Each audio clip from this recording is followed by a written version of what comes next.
मंगलम भगवान वीर मंगलम गातुमगं मंगलम कुंदारी जैन धर्मोस्तु मंगलम सर्वमंगल मांगल्यम सर्वकल्याणकारकं प्रधानं सर्वधर्माणां जैनं जयतु शाश्वतं जैनं जयतु शाश्वतं। नमस्मै साराय स्वानुभूत्या च कांक्षते चित्स्य भावाय भावाय सर्वभावान्तरेक्षुः आत्मरूपयं प्रमयद्भुतं याहिनखे भवसिन्धुतरो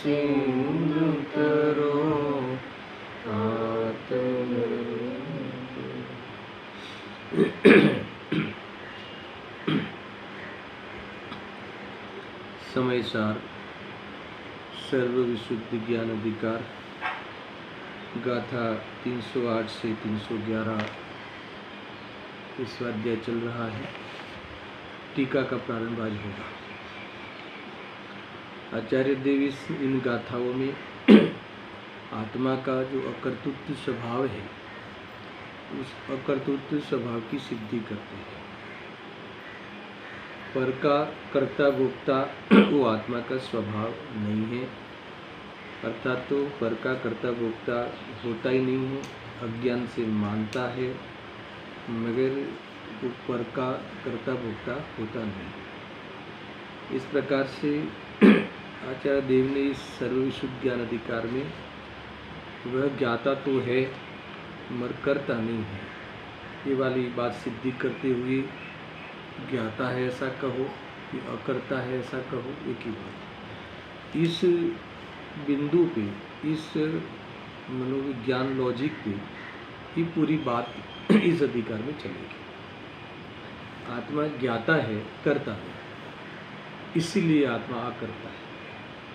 इस बात को सिद्धि करे तो समस्त कर्ता कर्म का जो अज्ञान है वो मिट जाएगा, और कर्ता कर्म का अज्ञान ही ये जीव की अशुद्ध ज्ञान की पहचान है, अर्थात अशुद्ध आत्मा की पहचान। इस प्रकार से समझना चाहिए। देखो पाठ करते हुए आगे बढ़ते हैं 308 से 311।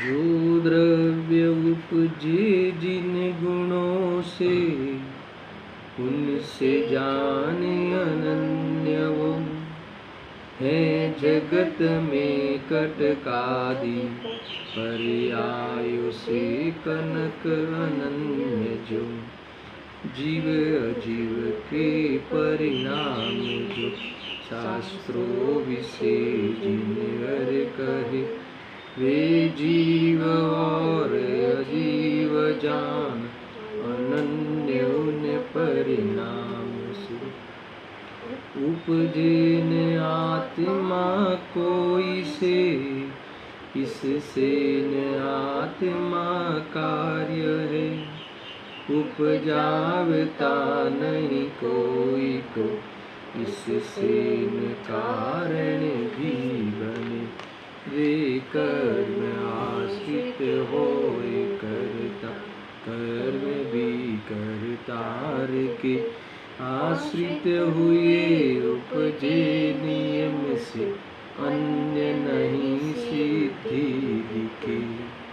अद्भुत है। टीका पढ़ते हैं। प्रथम तो जीव क्रम नियमित क्रमबद्ध ऐसे अपने परिणामों से उत्पन्न होता हुआ जीव ही है, अजीव नहीं।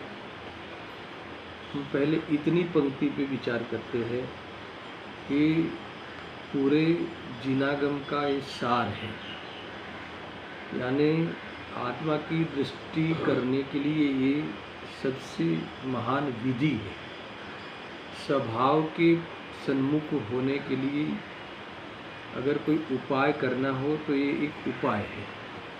इस सिद्धांत का अगर हम सेवन करें तो अकर्ता स्वभाव का अनुभव अर्थात तो निर्विकल्प होकर आत्मा निराकुलता का स्वाद ले सकता है। क्या है इसमें? देखो, गुरुदेव श्री यहाँ से आगे बढ़े ही नहीं। कहाँ से?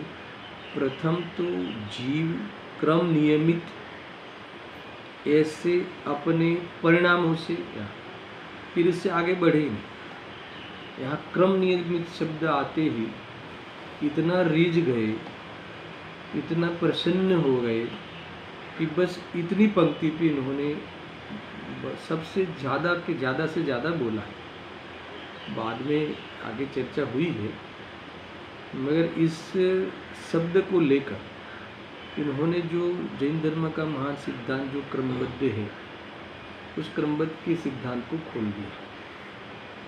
कल भी मैंने कहा था कि क्रमबद्ध जो है वो वैसे जिन शासन की ही बात है, अनेक आचार्यों ने भी इस क्रमबद्ध की बात की है, बट वर्तमान में इस काल में जो क्रमबद्ध को लेकर इतना खुलासा करना चाहिए, इतना खुलासा पूज्य गुरुदेव जी ने किया। इस बात को बहुत विस्तार से इसी को लेकर ही खूब चर्चा हुई। इसके बाद तो फिर काफ़ी है ना, काफ़ी चर्चा हुई। डॉक्टर साहब ने भी क्रमबद्ध पर्याय की पुस्तक लिखी है, अभय जी साहब ने भी क्रमबद्ध पर्याय निर्देशन नाम की एक और रचना की है। काफ़ी इसके बाद परंपरा चलती रही। मगर मुझे ये कहना है कि गुरुदेव सिंह ने जो वर्तमान में इस बात को लेकर जो खुलासा किया है, ऐसा पहले अभी नहीं हुआ। अभी एक बात मुझे और बतानी है कि ये जो गाथाएं हैं वो क्रमबद्ध को लेकर नहीं लिखी गई, यानी ये गाथाओं का मूल विषय क्रमबद्ध पर्याय नहीं है।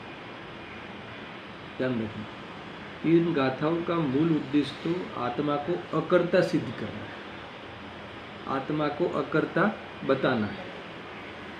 मगर उस अकर्ता बताने का कोई आधार हो, उस अकर्ता बताने की अथवा अकर्ता सिद्धि करने का कोई कारण हो अर्थात आधार हो, वो ये परिणामों का जो क्रम नियमित, परिणामों का जो क्रमबद्ध नियम है, परिणामों का जो क्रमबद्ध होने का कानून है, हर पदार्थ में अथवा हर द्रव्यों के पर्यायों का होने का जो कानून है अथवा हर परिणाम होने की जो विशेषता है, वो विशेषता क्रमबद्ध है।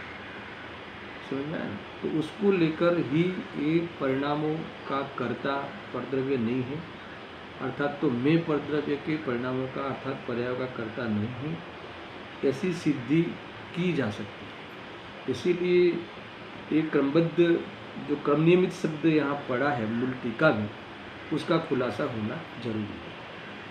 थोड़ा सा मैं टेक्निकल बात करके आगे बढ़ता हूँ। देखो, प्रथम तो जीव क्रम नियमित ऐसे अपने परिणामों से उत्पन्न होता हुआ जीव ही है। अब मैं क्रम नियमित शब्द को हाइड करके पढ़ता हूँ, ठीक है। प्रथम तो जीव अपने परिणामों से उत्पन्न होता हुआ जीव ही है, ठीक है। तो मूल गाथा में ये लिखा, आचार्य अमृतचंद्र देव ने ये शब्द क्रम नियमित शब्द इसमें डाला। मूल में है ना, जो द्रव्य जिन गुणों से उत्पन्न होता है उन गुणों से वह अनन्य है। गुण का अर्थ हमें क्या लेना था? पर्याय। शब्द गुण का प्रयोग किया है मगर वहाँ पर्याय लेना है। जो द्रव्य जिन पर्यायों से उत्पन्न होता है उन पर्यायों से वो अनन्य है, अभिन्न है, अभेद है, अर्थात तो उन परिणामों से उत्पन्न होता हुआ जीव ही है, ठीक है। अभी उस परिणाम को, वो परिणाम कैसे है सुनना। प्रथम तो जीव अपने परिणामों से उत्पन्न होता हुआ जीव ही है, तो परिणाम के आगे एक विशेषण लगा दिया। कैसे है वो परिणाम? प्रथम तो जीव क्रम नियमित ऐसे, तो क्रम नियमित क्या हो गया? विशेषण। किसका? परिणाम का, है ना? कोई भी परिणाम विशेष्य हो गया, उस विशेष्य को बताने के लिए आगे जो शब्द लगा दिया वो उसका विशेषण है ख्याल में। तो ये जो प्रथम तो जीव क्रम नियमित अर्थात क्रमबद्ध परिणामों से, तो परिणामों से, तो परिणाम की पहचान किससे कराई? क्रमबद्ध से। ख्याल में आया? यानी क्रमबद्ध कोई पर्याय नहीं है, क्रमबद्ध विशेषता है। यहाँ कहते हैं कि वस्तु के जो परिणमन की जो विशेषता है, वो विशेषता यहाँ कही है। परिणमन की विशेषता क्या है? क्रमबद्ध है। परिणमन तो होता है, हर द्रव्य में परिणमन तो होता है, परिवर्तन तो होता है, और हर द्रव्य परिणमन करता हुआ, यहाँ जीव को लेना है हमें, कि जीव अपने परिणामों से उत्पन्न होता हुआ जीव ही है। और वो परिणाम कैसे है? क्रमबद्ध है। किसकी? जीव के कि सब द्रव्य की? तो क्या सब द्रव्य।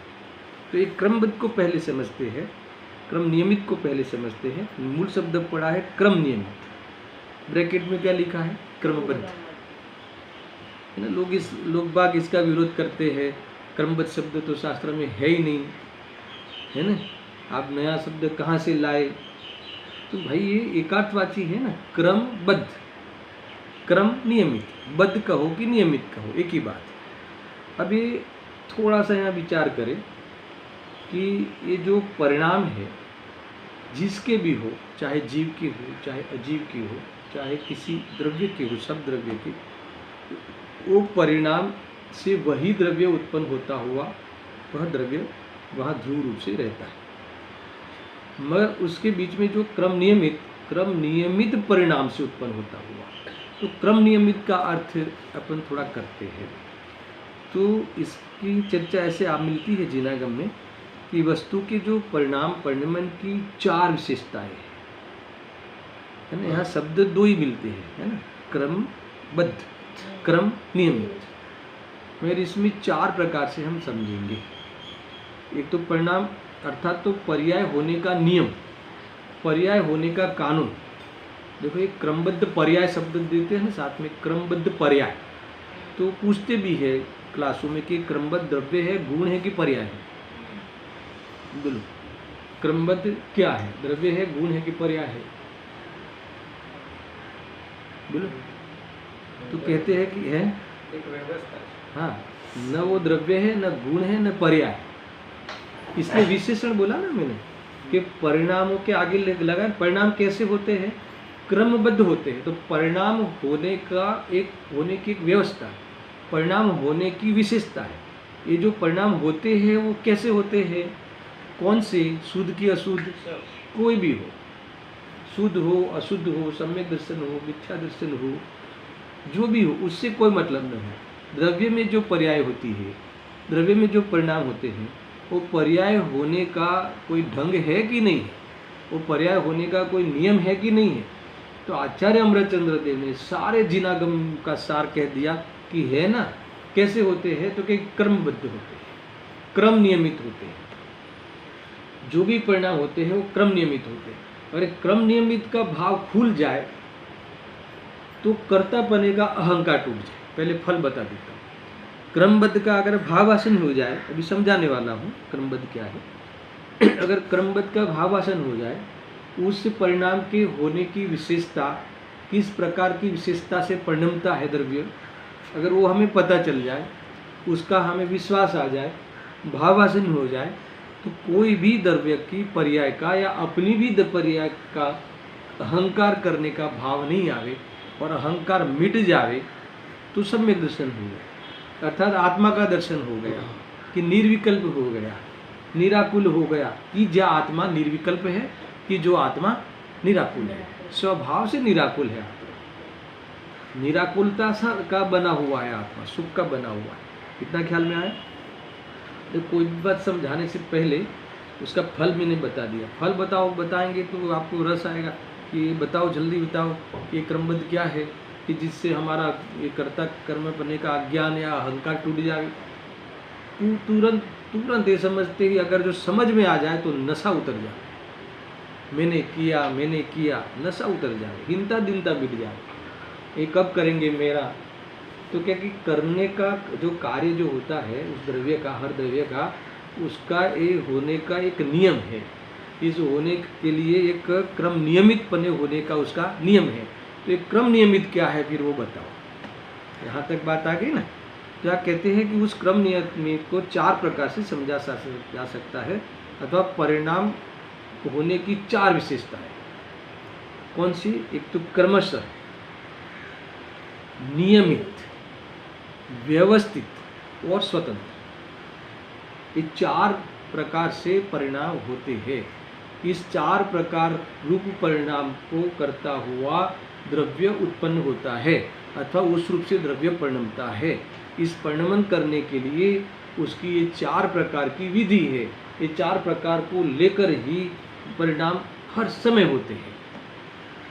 अभी भी ये तो मैंने थोड़ा परिचय करा विच्छेद करके संधि, मगर इसका भावासन होना चाहिए। कैसे? तो पहले क्रमशः, पहला क्या है? क्रमबद्ध, बराबर है। तो क्या कहा? क्रमशः, क्रम यानी क्रमशः। क्रमशः का अर्थ क्या है? एक के बाद एक। ये भी एक समझने जैसा है कि जो गुण है या द्रव्य है, उनकी जो भी पर्याय होती है वह पहले नंबर में ये कहते हैं कि एक के बाद एक होती है, एक साथ में नहीं होती। वस्तु समझना, द्रव्य में गुण कितने हैं? अनंत। अनंत गुण की जो पर्याय होती है, हर समय एक एक पर्याय होती है, ऐसा मिलकर अनंत पर्याय, वो तो एक साथ होती है। क्या कहा? संकेत क्या कहा? द्रव्य में गुण कितने हैं? अनंत। तो अनंत गुण की अनंती पर्याय एक साथ होती है, समझ में? मगर जो वो अनंती पर्याय जो एक समय में एक पर्याय होती है, ऐसे अनंत गुण की हर समय एक एक पर्याय होगी तो अनंत हो गई, एक साथ भी होती है। मगर फिर दूसरी पर्याय, फिर तीसरी पर्याय, ऐसी जो पर्याय अनंत काल तक होगी, वो पर्याय क्रम से होगी, एक के बाद एक होगी, एक साथ में नहीं होगी। क्योंकि एक समय में एक ही पर्याय होती है, अथवा पर्याय एक समय की होती है, दूसरे समय वो रहते नहीं, दूसरे समय दूसरी होती है। ये तो अपने को सामान्य जो ढांचा है पर्याय का, वो तो सबको पता है। ऐसा आप समझ लो कि जब बचपन होता है तब युवानी नहीं होती, और युवानी होती है तब बूढ़ापा नहीं होता। यानी बचपन आएगा, फिर जाएगा, फिर युवानी आएगी, फिर जाएगी, फिर बुढ़ापा आएगा। मगर बचपन, युवानी, बुढ़ापा एक साथ नहीं आएंगे। इसका नाम क्या है? क्रम। पहले बुढ़ापा नहीं आएगा, वो तो अब दूसरे नंबर में आएगा, है ना? वो फिर वो नियमित रूप में से आएगा ना। तो पहला विशेषण है कि एक के बाद एक होगी, एक साथ में नहीं होगी। ये नियम किसने बनाया? क्योंकि नियम होने का नियम ही है, ये नेचर है, पर्याय का होने का नेचर है। इसमें कोई है ना खींचातानी नहीं होती, एक के बाद एक होगी, मैं सारी पर्याय एक साथ ला दूँ, ऐसा नहीं होता। ये समझ में? एक तो ये है। फिर दूसरा कौन सा विशेषण है? नियमित, निश्चित, सुनिश्चित। देखो पहले तो आया कि भी एक के बाद एक होगी, मगर किसके बाद कौन सी होगी, किसके बाद कौन होगा, सुना? बात तो एक के बाद एक होगी, ये अलग बात है, सामान्य बात है, मगर किसके बाद कौन सी होगी वो भी सुनिश्चित है। ये इसमें सब ताकत है। सुनना, ये बहुत बड़ी ताकत है इसमें। इसका अर्थ क्या कि मान लो कि बोरीवली से चलते हैं चर्च गेट, तो बोरीवली के बाद मलाड़ आएगा, मलाड़ के बाद कांदीवली आएगा, कांदीवली के बाद गोरेगांव आएगा, है ना? तो ये तो एक के बाद एक आएगा, वो बराबर है, पर बोरीवली के बाद कांदीवली ही आएगा, मलाड नहीं आएगा। ये वो सुनिश्चित है ना? जैसे वो कोई टैप कर रखी हो ना, फिक्सिंग मैच है ये सारी दुनिया की, एक के बाद एक आएगी, वो तो सामान्य है, मगर किसके बाद कौन आएगा, जैसे अपन वो करते ना कि भी पहले महिलाएं आएगी भोजन में, फिर है ना बच्चे आएंगे, फिर पुरुष आएंगे, फिर कर्मचारी आएंगे। तो किसके बाद कौन आएगा, ये भी तो एक प्रश्न है ना। सब एक साथ में नहीं आ जाते, आ जाएंगे तो झगड़े हो जाते। तो किसके बाद कौन आएगा? देखो, सोमवार के बाद मंगलवार, मंगलवार के बुधवार, बुधवार, ऐसे एक के बाद एक आएगा दिन। एक साथ में दिन नहीं आ जाते। मगर सोमवार के बाद कौन आएगा? आपको कौन चाहिए सोमवार के बाद? रविवार चाहिए? नहीं चाहिए क्या? सोमवार के बाद रविवार आवे तो और मजा है। तो कि ऐसा नहीं होता, सोमवार के बाद मंगलवार आएगा। इसका अर्थ ये है कि निश्चित है, सुनिश्चित है, नियमित है, क्रम फिर बद्ध है। बद्ध है यानी वो कौन सी आएगी वो नक्की है। तो बहुत बड़ी बात है। इसके बाद तीसरी और बात इससे भी गंभीर है, थोड़ी सूक्ष्म है। तीसरा कौन सा विशेषण का है? व्यवस्थित होगी। कोई ये कहे कि मनुष्य पने में पहले युवा नहीं आ जावे तो क्या नहीं होगा? ऐसा व्यवस्थित ही होगी।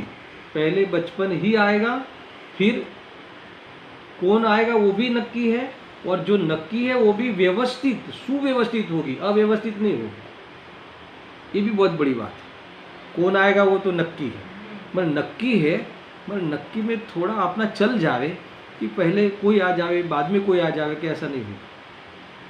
पहले बचपन ही आएगा मनुष्य पर्याय की मुख्यता से। नहीं तो आपको देवगति में तो युवानी आ जाती है ना, बचपन होता ही नहीं। ये तो उदाहरण है सारे, है ना। पहले कौन आएगा? फल आएगा कि फूल आएगा? देखो, पहले ब्रांच आती है, डाली आती है ना, डाली के ऊपर फिर फूल आते हैं, फूल के बाद फल आते हैं। तो पहले ही फल आ जावे तो कि पूरी सुव्यवस्थित, यानी ये कहते हैं कि विश्व व्यवस्था के अनुसार जितनी भी व्यवस्था है वो सब सुव्यवस्थित है। इसमें तू ज़्यादा दिमाग, ज़्यादा नहीं थोड़ा भी दिमाग मत लगा। दिमाग मत लगा यानी उसमें बुद्धि मत बिगाड़। देखो, हम लोग तो जो पर्याय बीत चुकी है ना, उसको लेकर चिंतित और झगड़ते हैं और चिंता करते हैं। अगर जो थोड़ी देर पहले तुम आ जाते, क्या कहा, अगर डॉक्टर थोड़ी देर पहले आ जाते तो ये बच जाते। कि जो चीज घट गई है, घटित हो गई है, अब तो गया और वो भाई गए यहाँ से।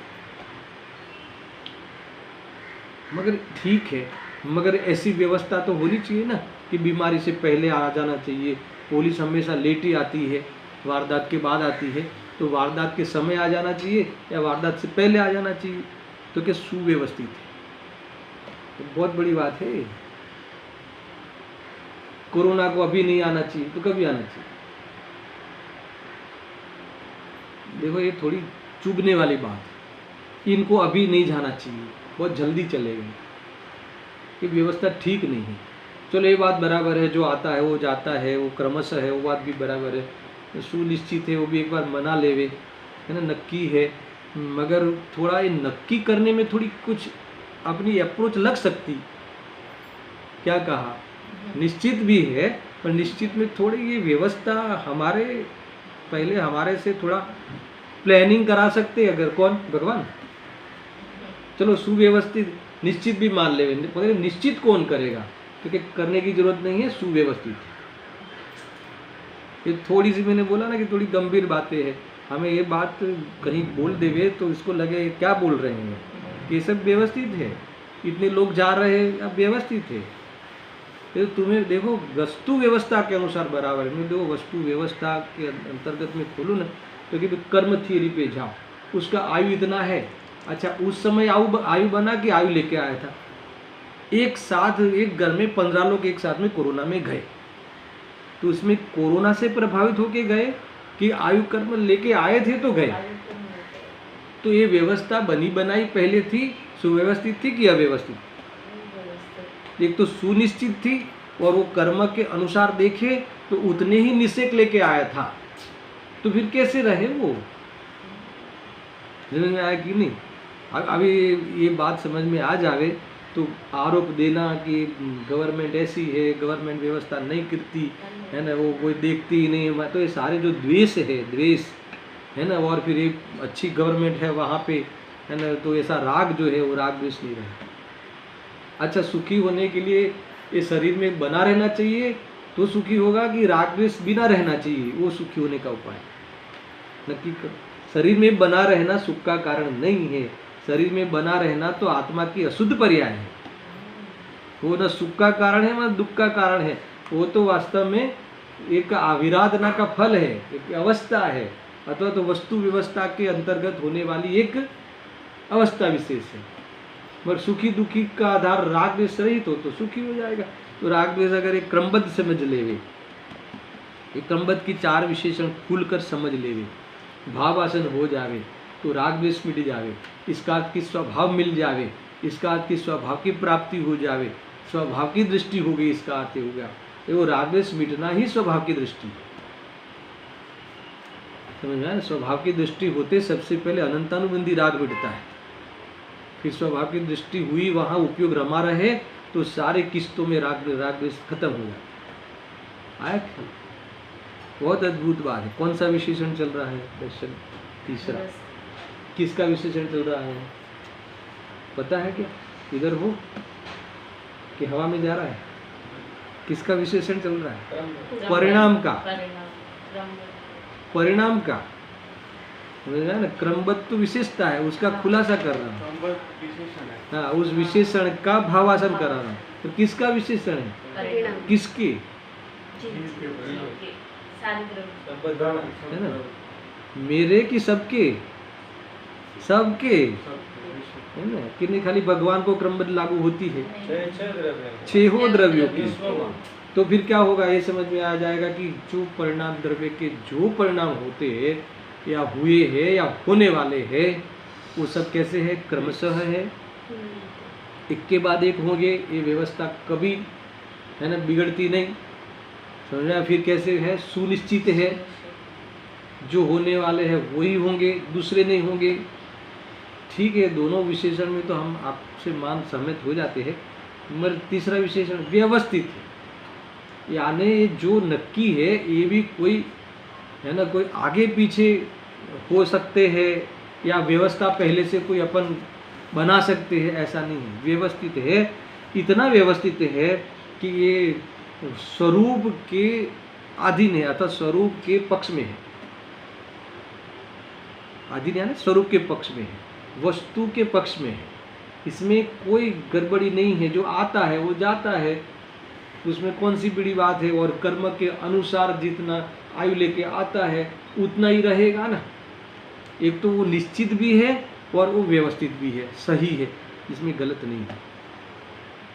ऐसा है। बाढ़ आई जबरदस्त, मान लो कि बम्बे में नहीं आई, कर्नाटक में आई, तो वो सुव्यवस्थित है, वो सुव्यवस्थित के अंतर्गत है। उस बाढ़ का आना, उस पानी के जल के समूह को उस समय फैलना, है ना, इतना फैलना, है ना। तो ये जो परिणाम के व्यवस्थित वाला विशेषण है, व्यवस्थित है, उसके अंतर्गत है कि उसके अंतर्गत नहीं है। अच्छा, ये मान लेंगे तो क्या होगा? ये मान लेंगे तो ऐसा नहीं होना चाहिए था, ऐसा होना चाहिए था, वो लोगों को पहले भाग जाने चाहिए थे, या हमें वहाँ नहीं रहना चाहिए था। तो ये सब बेकार की गप्पे है, गोसिप है। तो जीव के पास, है ना, फालतू बैठा हो ना, स्वरूप में नहीं जाता हो, तो फिर गप्पे मारने के लिए ये सब बातें। वास्तव में तो कई बार कह चुका हूँ, है ना, कि केम छो, केम चाले छे, है ना, श्वास का ऑक्सीजन का लेवल क्या है, कितना है, ये सब तो स्वरूप में नहीं रहते। तो उपयोग को फिर कोई ना कोई विषय चाहिए गप्पा के लिए, तो ये सब घोषित है। मेरे देखो, एक तुम अलग जगह बना लेना अपनी, है ना, ये अपनी एक अलग, ये सब चीज़ों से अलग तुम्हारा जो जीवन धारा पहचान है, उस पहचान में चले जाना, तो ये क्रमबद्ध समझ जाओगे, तो तुम अपने विश्राम स्थल में स्थायी हो पाओगे, नहीं तो नहीं हो पाओगे। वेद ज्ञान के लिए है ये, अभेद के दर्शन के लिए है ये, पर्याय दृष्टि छुड़ाने के लिए है ये, पर्याय के अंतर्गत उपयोग को इतना चंचल कर देता है, तो पर्याय का लक्ष्य छोड़ने के लिए है ये। हम तो इसलिए पढ़ रहे हैं। तुम नहीं लक्ष्य करो तो भी ऐसा है, तुम लक्ष्य करो तो तुम्हें चंचलता मिट जाएगी। और तुम्हें इस क्रमबद्ध के अनुसार अगर तुम स्वरूप को नहीं समझ के स्वभाव का लक्ष्य नहीं करते हो तो रोते रहो, भय को प्राप्त होते रहो, है ना, चिंता करते रहो और बस गप्पे मारते रहो। वी कथा में चले जाते हैं, शरीर कथा, फिर डाइट कथा। डाइट कथा यानी कौन सी कथा, नया नाम दिया, भोजन कथा। समझ आया कि नहीं? ऐसे ही है भोग कथा। ये बहुत जबरदस्त बात है, आप इसको जो समझना चाहिए। सबके ख्याल में आया? तुम नहीं मानो तो भी ऐसा है, तुम सूर्य को चंद्र मानो या नहीं है ऐसा मानो तो सूर्य का अस्तित्व चला नहीं जाए, उसका गर्मी और प्रकाश के बिना वो शून्य नहीं हो जाएगा। समझ आया कि नहीं? ऐसा ही है। देखो ये एक स्वीकार करने की मजबूरी नहीं है, ये स्वीकार करने का पुरुषार्थ है। ये मजबूरी वाली बात नहीं है। हम मजबूरी से भी જેમ થવાનું જેમ થાય છે આપણે શું કરીએ એમ नहीं। अरे जैसा होना है वैसे होता है, तो तू क्यों फिर व्यर्थ में इसके विकल्प करता है, नए पाप बांधता है, कर्मों को आमंत्रित करता है। अभी बहुत बातें आने वाली है, अभी तो मैंने ये प्रश्न होंगे तो कोई सामने वाला कहेगा ये भी तो क्रमबद्ध में है। ऐसे ऐसे प्रश्न आएंगे, गुरुदेव के प्रवचन पढ़ूंगा मैं। इन्होंने यही यहाँ से फिर आगे बढ़े ही नहीं। जैसे आए ना क्रम नियमित, ऐसे अपने परिणामों से सीधे क्रमबद्ध पे उतर गए, बरस गए, रीझ गए। पहले सुनो भगवान के ज्ञान में जो सिद्धांत है, वस्तु में जो न्याय है वो समझो। ऐसा है। और परिणाम कैसे है? जीव द्रव्य के क्रमबद्ध क्रम नियमित परिणाम अपने क्रम नियमित परिणाम से उत्पन्न होता हुआ वह जीव ही है। ये पूरी पंक्ति को मैं खोलूंगा तो आपको लगेगा कि आचार्य देव की क्या अंदर की तैयारी होगी, क्या जबरदस्त करुणा है। कोई भी ले लो, ये रुमाल का ऐसा होना, ऐसे होना, ये फोल्ड होना, ये खुलना, तुम्हें लगता है कि मैंने खोला, ऐसा लगता है?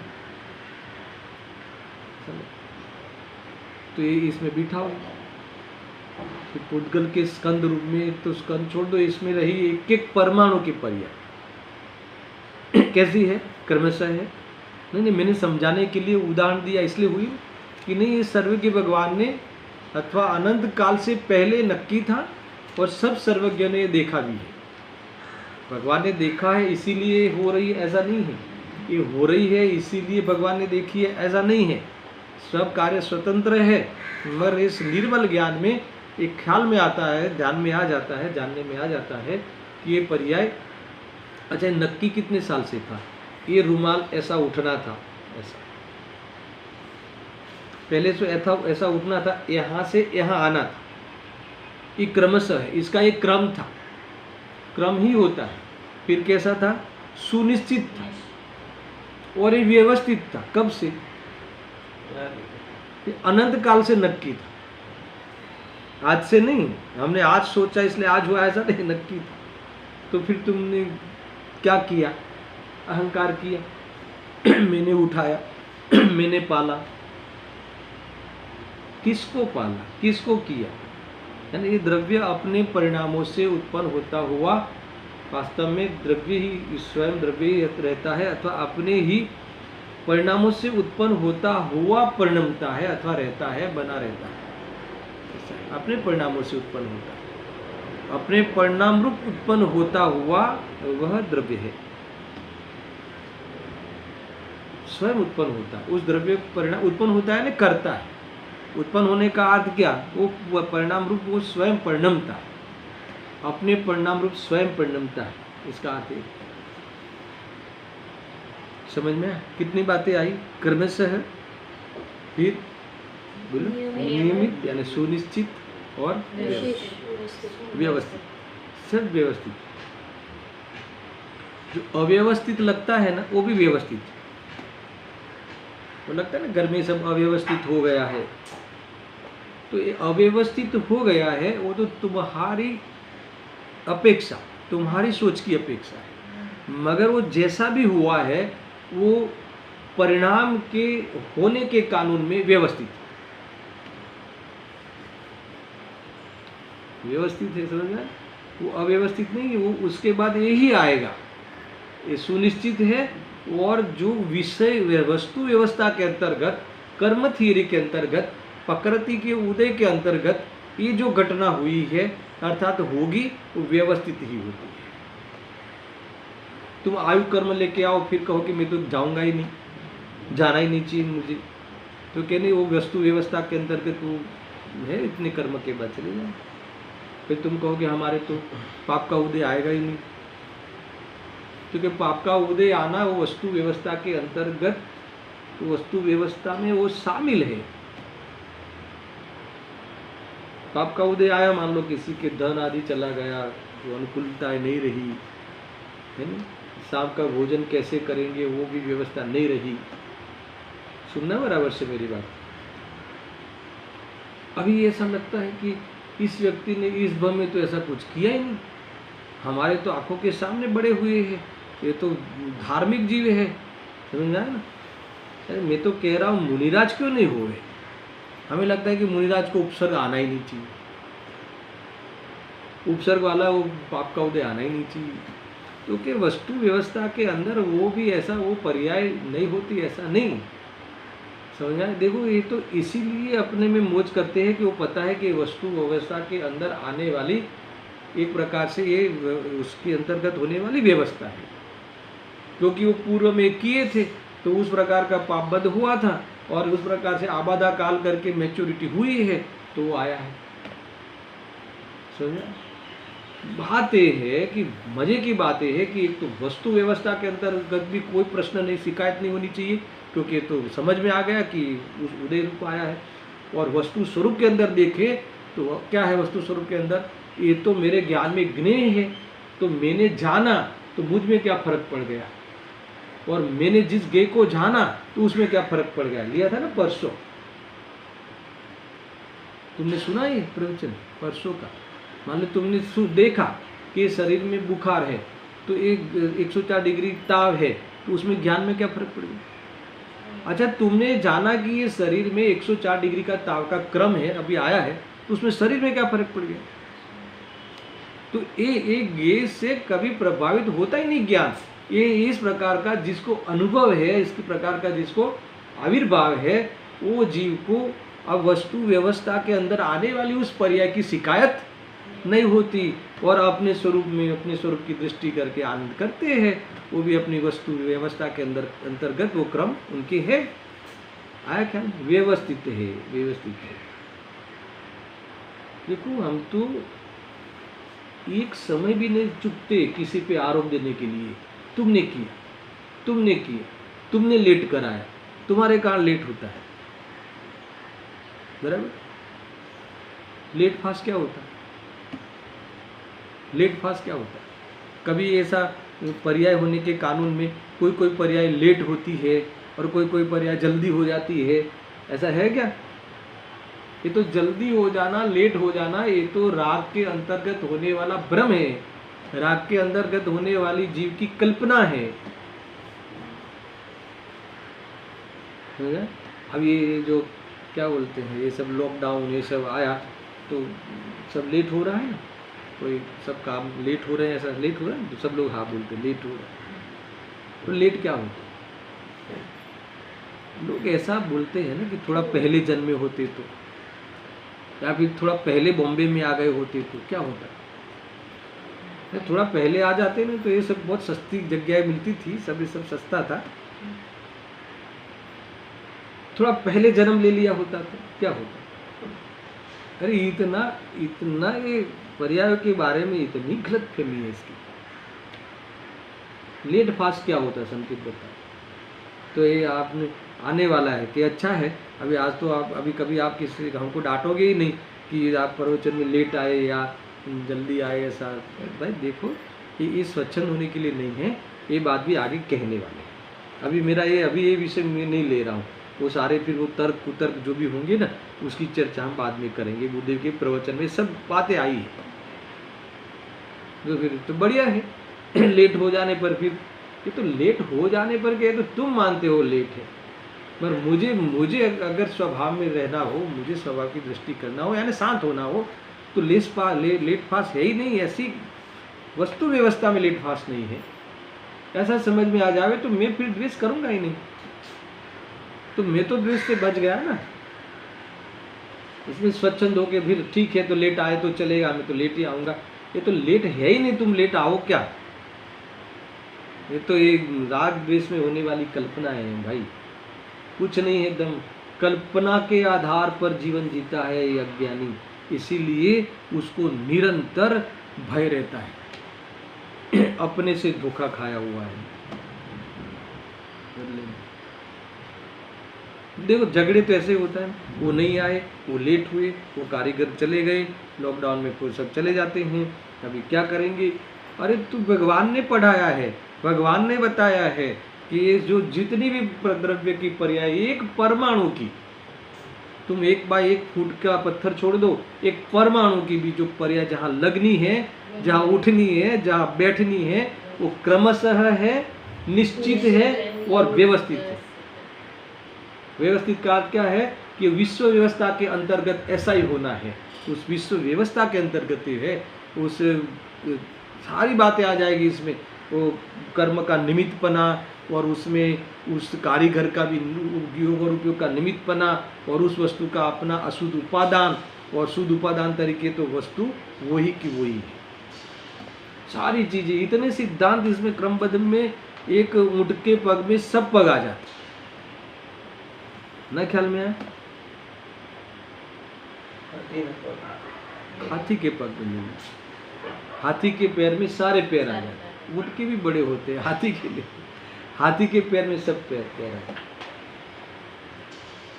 ख्याल में ने कहावत, तो मैं कहूँ कि भी ये इतनी जगह तो है कि हाथी का पैर आ जाए, फिर तुम पूछो कि मेरा पैर आ जाएगा क्या? अरे पूछने की बात है क्या, वो तो आ ही जाएगा ना, समझ में आएगी। तो कई बातें हैं भाई, सुनने जबरदस्त बातें हैं। कैसी बातें हैं, कितना कैसे परिणाम, कैसा परिणाम है ये लिखा ना। प्रथम तो जीव क्रम नियमित ऐसे अपने परिणामों से उत्पन्न होता हुआ जीव ही है, अजीव नहीं। ये तो बहुत बड़ी बात है, तो मैं शुरुआत की है अभी। तो क्रम नियमित परिणाम जो है, परिणाम क्रम नियमित होते हैं, क्रमबद्ध होते हैं सबके, ऐसा सर्वज्ञ भगवान ने कहा है, और ऐसा वस्तु व्यवस्था में है। तो बताओ प्रभु कि वो क्रम नियमित क्या है? क्रम नियमित यानी सब परिणाम क्रमशः होते हैं, हर द्रव्य के जो परिणाम होते हैं वो क्रमशः होते हैं, फिर सुनिश्चित होते हैं, व्यवस्थित होते हैं। अब चौथा जबरदस्त है, स्वाधीन होते हैं, स्वतंत्र होते हैं, स्वतंत्र अपने तंत्र के अनुसार होते हैं, किसी के अधीन नहीं होते। सारे राग द्वेष का कारण मिट गया। चलो व्यवस्थित होते हैं, मगर ये जो व्यवस्थित, जो भी सुव्यवस्थित जो आपने डेफिनेशन निकाली, मगर ये करने में किसी का हाथ है क्या? तो क्या नहीं? अरे किसी का हाथ होता तो ये न सुव्यवस्थित होते, ये न सुनिश्चित होते, ये न क्रमशः होते। और हाय ख्याल में, अगर तुम्हारे हाथ में होता तो तुम कैसी होती ये दुनिया? समझ है कि नहीं? इसीलिए स्वतंत्र है, स्वाधीन है। एक तो ये बात, और स्वाधीन का मेन अर्थ ये लेना है कि इतना स्वाधीन है कि तुम्हें इसके लिए नजर उठा के किसी के सामने नहीं देखना है, और तुम्हें अपने पर्याय के सामने भी नहीं देखना है। तुम्हें तो देखने वाले को देखना है, तुम्हें तो निर्विकल्प होकर आनंद लेना है, क्योंकि आत्मा तो आनंद के लिए ही होता है। देखो आपको ऐसा लगे कि ऐसा कर लेंगे तो कोई कर सकता है क्या? अरे हाँ, अनंत जीव हुए ऐसे आनंद में रहने वाले, किंतु हमें आज भी भरोसा नहीं आता कि सब कुछ फिर ऐसा लुटा उटा के बैठ जाएंगे कि क्रमशः है, नियमित है, सुव्यवस्थित है और स्वतंत्र है, ऐसा करके घर के कोने में बैठ जाएंगे तो दुनिया कैसे चलेगी। इसका अर्थ है कि तुम्हें क्रमबद्ध, क्रम नियमित परिणाम जो आप सर्वज्ञ भगवान ने कहे हैं उसकी तुम्हें खबर नहीं, विश्वास नहीं। खबर तो पड़ी पर विश्वास नहीं। गजब की बात है भाई। इसीलिए जितने भी परिणाम होते हैं, क्रम नियमित परिणाम होते हैं, वो कैसे हैं? क्रमशः है, फिर सुनिश्चित है अर्थात नियमित है, व्यवस्थित है और स्वाधीन है। इस प्रकार से ऐसे अपने परिणामों से उत्पन्न होता हुआ वह जीव ही है। समझ आया कि नहीं? अब ये जीव ही है वाली बात भी बहुत स्पर्शित बात है। कैसा? देखो कि प्रथम तो जीव क्रम नियमित ऐसे अपने परिणामों से उत्पन्न होता हुआ। कौन? जीव। सुनना, जीव उत्पन्न अपने परिणामों से। कैसे परिणामों से? क्रम नियमित परिणामों से उत्पन्न होता हुआ कैसा रहता है? जीव ही है। जीव ही है, यानी वो उस अपने रूप को ही प्राप्त होता है, अन्य रूप नहीं होता। एक सुवर्ण, सोना है ना, कटक आदि नियमित रूप से अपने कटक आदि परिणामों से उत्पन्न होता हुआ सोना ही है, तांबा नहीं है। तांबा नहीं हो जाता, जीव ही रहता है, वो ही है, हर पर्याय में वो ही विराजता है, उसकी हाजिरी होती है। इसलिए वो चिंता करने की बात नहीं है। फिर क्या लिखा? अजीव नहीं है, यानी अन्य रूप नहीं है। कुल मिला के यहाँ ये कहना है कि उस रूप जीव ही होता है, जीव ही परिणमता है, अन्य कोई पदार्थ उस रूप नहीं परिणमाता, अर्थात अन्य नहीं परिणमता। मेरे परिणामों के अनुसार, मेरे परिणाम रूप में ही परिणमता हूँ, दूसरा नहीं परिणमता। दूसरा नहीं परिणमता और दूसरा नहीं परिणमावता। ऐसा है आत्मा। ऐसे है द्रव्य की जबरदस्त द्रव्य गुण पर्याय की व्यवस्था। ऐसी व्यवस्था में अगर हमारे आँख खुल जाए, बस इतनी देर है, आँख खुल जाए, इसका अर्थ क्या? हमारा ध्यान जाए, इस पर निहाल हो जाए। उसी दिन से उसको दुनिया से कोई परवाह नहीं, कोई मतलब नहीं, मुझे कोई मतलब नहीं। पाप का उदय आवे तो मुझे कोई फर्क नहीं पड़ता, और पुण्य का उदय आवे तो मुझे कोई मतलब नहीं, मैं तो अपने में मस्त रहा हूँ। इस प्रकार से थोड़े विशेषणों की चर्चा मैंने की है। कल में इसको क्या प्रयोजन है और इस कैसे आगे बढ़ना है और ये विषय में क्या कहना चाहते हैं उसका खुलासा होगा। और बुद्धेव के प्रवचन पढ़ के आना, काफ़ी लिखा है, काफ़ी कहा है उन्होंने, वहीं से भी इसकी चर्चा करें। सहजानंदी शुद्ध स्वरूपी अविनाशी हूँ आत्मस्वरूप। सहजानंदी शुद्ध स्वरूपी अविनाशी हूँ आत्मस्वरूप। सहजानंदी शुद्ध स्वरूप